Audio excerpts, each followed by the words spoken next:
L'appareil numérique sur lequel on regarde cette analyse aujourd'hui possède une histoire, disons, assez secrète. En ouvrant les archives de Zenodo, on découvre avec stupeur que les racines mêmes de notre technologie moderne, de nos processeurs et même de l'intelligence artificielle, eh bien, elles plongent directement dans la souffrance physique et l'obsession d'un jeune homme du XVIIe siècle. Alors plongeons-nous là-dedans pour comprendre comment une volonté de faire a littéralement forcé le métal à penser. Faisons ensemble l'inventaire de ce dossier d'archives. On va passer par le fardeau du calcul, la mécanisation de la pensée, le génie du sautoir, les contrefaçons, l'épuisement d'un esprit, pour finir sur l'ancêtre de l'ordinateur. Premier chapitre, le fardeau du calcul et ce fameux tribut des impôts à Rouen. Tout commence par un vrai choc de réalité. Imaginons la scène. On est en 1642. Étienne Pascal, un magistrat brillant, soutenu par un réseau de savants exceptionnels, s'épuise nuit après nuit sur d'interminables registres d'impôts de Haute-Normandie. Et franchement, on le comprend. Aujourd'hui, on raisonne tranquillement en base 10, ou en binaire pur avec des 0 et des 1. Mais à l'époque, il fallait 12 deniers pour faire un sol et 20 sols pour faire une livre. Un vrai cauchemar. La difficulté d'ingénierie, ce n'était pas juste de compter, mais de gérer des bases de calcul multiples en même temps. C'était un casse-tête mathématique absolu qui terrifiait Étienne, écrasé par la peur de faire la moindre erreur de retenue. Et face à ça, le jeune Blaise Pascal, qui n'a que 19 ans, observe la scène. Il voit son père, un érudit accompli, gaspiller toute son énergie intellectuelle pour une besogne répétitive, destructrice, qui lui ronge la santé. Il ressent alors un besoin impérieux, presque viscéral, d'intervenir.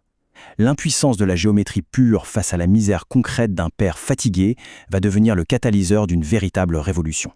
Chapitre 2. Mécaniser la pensée. La grande vision. Pascal se pose alors une question fulgurante. Pourquoi l'esprit humain, la partie la plus noble de notre être, devrait-il s'abaisser à un travail mécanique que de la matière, si elle est bien organisée, pourrait accomplir à sa place? Mais attention, passer de cette théorie pure à la pratique, c'est brutal. Pascal devient chef d'atelier. Ça marque une transition douloureuse entre l'artisanat horloger classique et l'ingénierie moderne. C'est un cauchemar logistique. Il faut usiner du laiton et de l'acier avec des tolérances infimes. Il manque d'artisans capables d'une telle précision. Dans des ateliers glaciaux et mal ventilés, il s'acharne, il casse tout, il recommence, et il va jusqu'à diriger la construction de pas moins de 50 prototypes. Troisième partie, le génie du sautoir, quand la gravité rencontre la logique. Le défi absolu, le mur sur lequel tous les autres ont buté, c'est l'automatisation de la retenue. Comment faire pour que le passage de 9 à 0 ajoute automatiquement 1 à la colonne suivante, et ce de manière autonome à travers des bases monétaires variables? Regardons ce document exceptionnel. C'est un croquis d'archives tiré d'une lettre de Charles Belair, envoyée à Christian Huygens en 1659. On y découvre l'anatomie intime de la machine, une architecture fascinante de cuivre et de laiton, conçue littéralement pour piéger la logique arithmétique. Zoomons maintenant sur la pièce maîtresse. C'est ce que Pascal a nommé le sautoir. Ces schémas d'époque nous montrent cette petite griffe métallique si particulière. C'est l'invention la plus élégante de toute la machine, celle qui résout l'épineux problème de la retenue en utilisant une force élémentaire que tout le monde connaît, la gravité. La mécanique de cette pièce est d'une pureté absolue. Étape 1. L'axe de la roue tourne et soulève lentement le sautoir, ce qui accumule de l'énergie potentielle. Étape 2. Quand la roue passe de 9 à 0, le vide se fait et le sautoir est lâché. Il tombe par son propre poids. Étape 3. En retombant brusquement, il pousse irrémédiablement la roue suivante d'un cran. Et voilà, la retenue s'est propagée, sans aucune intervention humaine. C'est brillant.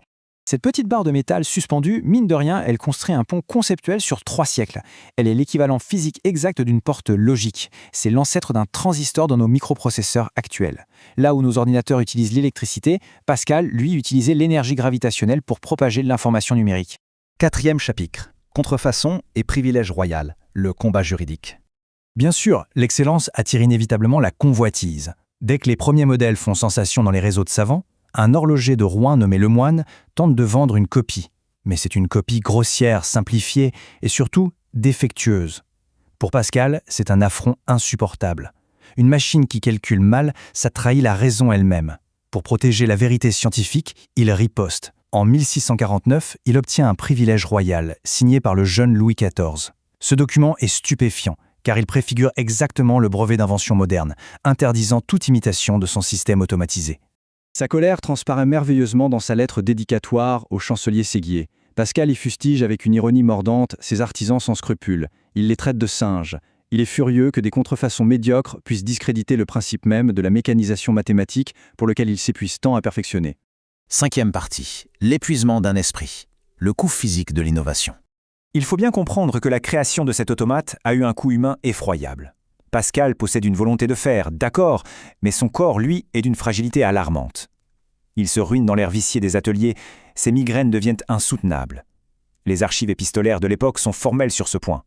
En 1694, Christian Huygens écrit cette phrase poignante à Leibniz en parlant de la machine.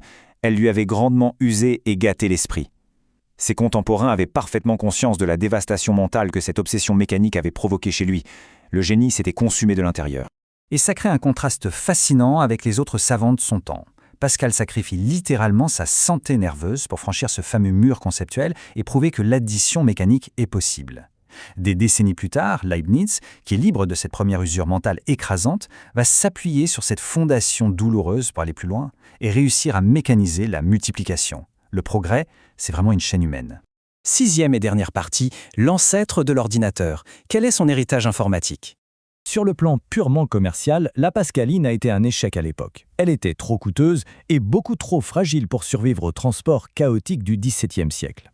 Mais regardons cette chronologie, car elle montre une filiation directe. Des engrenages de laiton de Pascal dans les années 1640, l'héritage passe au cylindre de Leibniz, puis aux machines analytiques de Charles Babbage au XIXe siècle, jusqu'à la logique pure conceptualisée par Alan Turing. Pascal est incontestablement le père fondateur de la théorie informatique. Sa machine a transcendé son statut d'objet de luxe pour devenir l'empreinte génétique de toute notre modernité. Aujourd'hui, on ne compte plus que 8 exemplaires originaux de la Pascaline dans le monde entier. Ils sont jalousement conservés dans des musées prestigieux. Ce sont de simples boîtes de laiton silencieuses, oui, mais elles portent en elles le témoignage de l'instant précis où l'humanité a réussi, pour la toute première fois, à déléguer l'acte de penser à de la matière inerte. Ce qui nous amène à une réflexion finale, profondément ancrée dans notre actualité. Pascal a prouvé que le calcul, une opération mentale qu'on croyait si complexe, n'était finalement qu'une mécanique. Alors face aux algorithmes modernes, face à l'apprentissage profond qui écrit, qui peint et qui raisonne, on peut se demander que reste-t-il au fond qui appartienne en propre et exclusivement à notre humanité ? C'est une question vertigineuse, n'est-ce pas ? Et ça donne vraiment matière à réfléchir.